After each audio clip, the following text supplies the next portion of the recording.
Hello, everybody. How are we doing?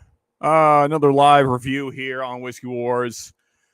Got to say, pretty excited about this bottle. As Sure Kitty says right here, this one is a sweet one. It is, and in a good way, I think. But before I spoil it, first of all, welcome everybody. Cheers, all.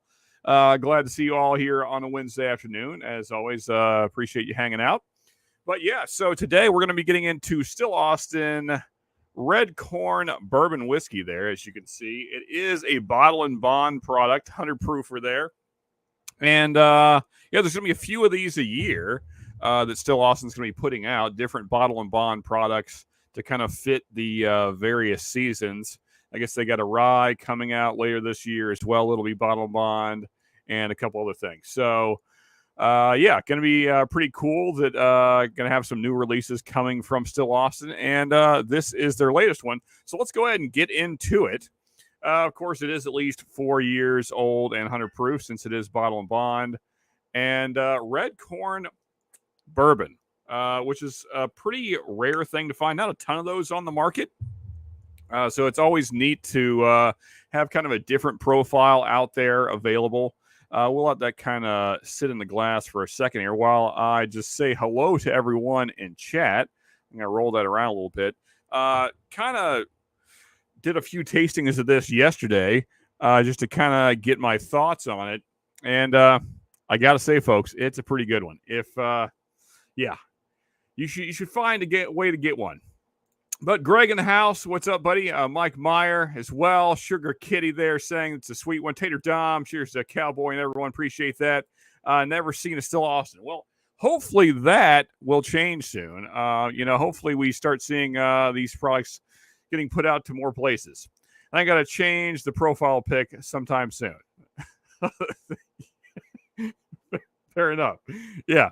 And then we got Mike Stahl, of course, half of Livewire Whiskey there. What's up, Mike? Good to see you. Hilarious. Yeah, just doing a quick review here. And Slapshot in the house as well, Brian. Good to see all you folks. But yeah, let's go ahead and get into this bourbon, though.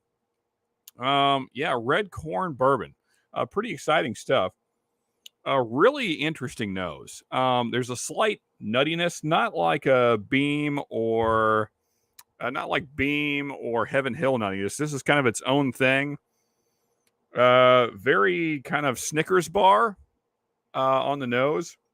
So you got a lot of rich caramel, nice milk chocolate notes kind of coming through. Nuttiness, quite a bit of cinnamon punch as well. So a cinnamon covered Snickers maybe, or maybe more of a Milky Way because I'm not getting a nougat note. Wait, Milky Ways don't have nuts. Anyway, whatever. You get the point. Whatever the thing is. I don't eat candy bars that much. Yeah, lots of candy bar notes, though, on the nose. And there's also a little bit of a citrus note, which is kind of interesting. Almost like an orange zest. Pretty cool. But anyway, without further ado, cheers all you people. And if you're having something, then cheers to you. Here we go. First sip of this guy here.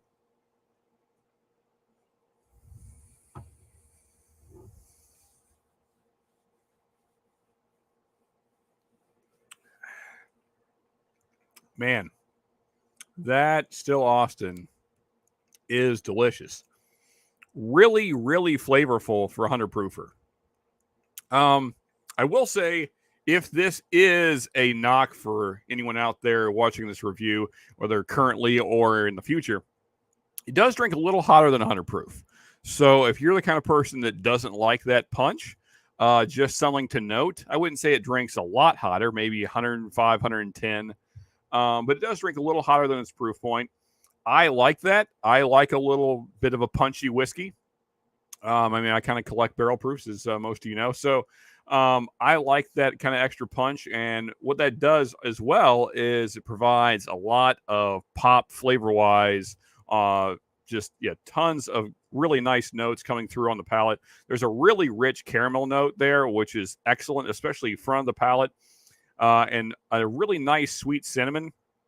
It's not super hot, the cinnamon note, but so I want to say Red Hots or Fireball, but not nearly as hot, spicy as, like, say, Fireball. So more of a toned down, maybe more like Big Red. That's not super spicy, but better than Big Red. Yeah. So there's not like a gum note with it, just that sweet cinnamon note, which is really nice.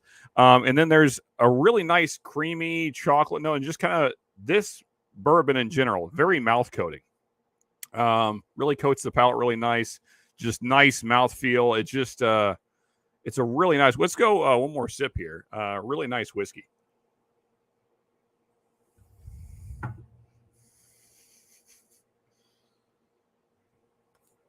Mike asking, who is still in Austin should move away from there. Yeah, as most of you whiskey tubers know, the fellow that was in Austin is no longer in Austin, but he's still pretty close. And by the way, Mark, thank you for this bottle, buddy. I'm sure you'll probably see this sometime in the future. Thank you for hooking me up with that. The hand delivery there. Very much appreciated. Man, what a bottle. I'm really enjoying this. As you can see, I've gotten a little ways into it. I've only had it a couple weeks now. This is really an excellent pour, though. On the back end, you start to get some of that nuttiness that we kind of noticed on the nose. And it's very much like a roasted peanut on the finish. And lots of cinnamon punch on the back end as well. Really great chocolate notes, like I mentioned earlier. There's also a little bit of a molasses thing going on the finish as well. Man, just really dessert forward. Very sweet. If you like really sweet bourbons, I think you would really dig this. I don't think there's really anything about it that's not that it's not really approachable or it would put somebody off. I don't really get a whole lot of Texas funk. Now, maybe you could say I'm immune to that because, I like Balcones, and a lot of you guys give me crap about that all the time. But I don't really see any of that in this bottle. So I think you could pretty much give this to anybody, and they're going to really enjoy it. I think it's just a really exceptional whiskey. Has anybody in chat had it? I'd be curious about that. I know this is not widely available and a new release. So be curious if anybody has had it. I know Sure Kitty kind of hinted that it's a really sweet one. So Sure Kitty, have you had either the bottle or sample, whatever the case, and anyone else as well? I'd be curious anybody's thoughts on if they've tried it. Yeah. I'm having a Snapple. Okay. For a second there, I thought that said sample, which would have been perfect, but Snapple is good too.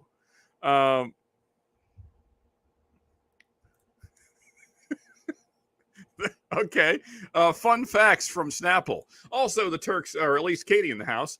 Cheers to you, Katie. I haven't seen you guys in a while, so that's good to see you guys back. And Saucy Shane here as well.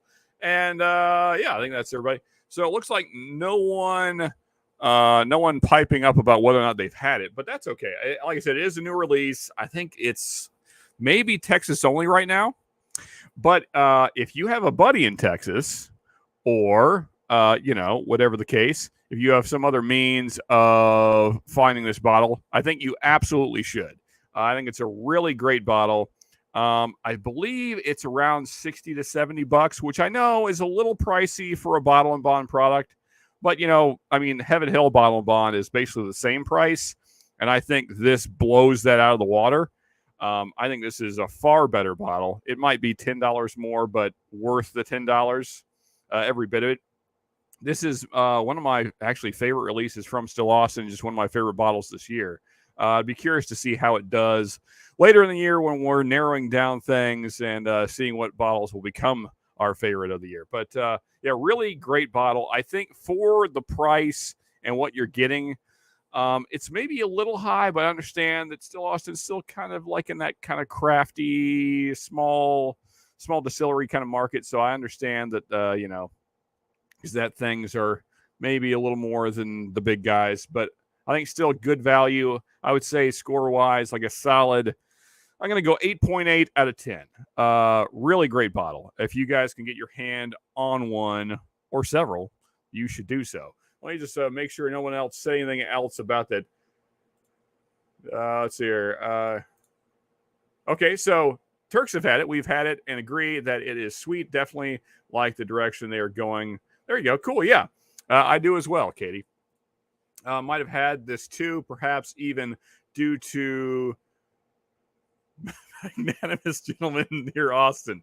Yes, indeed. Throwing out some big words there. I had to think about that. Magnanimous. That's not a one that we hear much there, Sugar Kitty. Very nice. Yes, the magnanimous gentleman from Austin. Yeah, very helpful to many of us here in the Whiskey Tube world. The one thing about it is I would really love to finish to go even longer. Okay, fair. The finish is medium and I just want it to be longer since it's so. I will agree with that, but it being only 100 proof, I don't really necessarily expect a super long finish in that proof point, but I agree. It is so nice that it would be good if it went longer. Okay, so 70 is what it's going. You don't hear gentlemen much either. Yeah, not in a Whiskey Tube anyway. But yeah, so anyway, so we got some thoughts there from the live chat as well. So it looks like everybody is at least liking it. Maybe I love it a little more than others, but I'm kind of partial to my Texas whiskey, I guess. But yeah, if you guys can get your hands on one, definitely do that. And as always, folks, just remember to please hit that like button if you haven't already. Do all the YouTube things, like, subscribe, and comment and all the stuff like that, because you can still comment later even after the live's over. So we appreciate that. And as always, folks, just remember you can never have too much good whiskey. Cheers, people. Remember, live right after this. Follow us over there.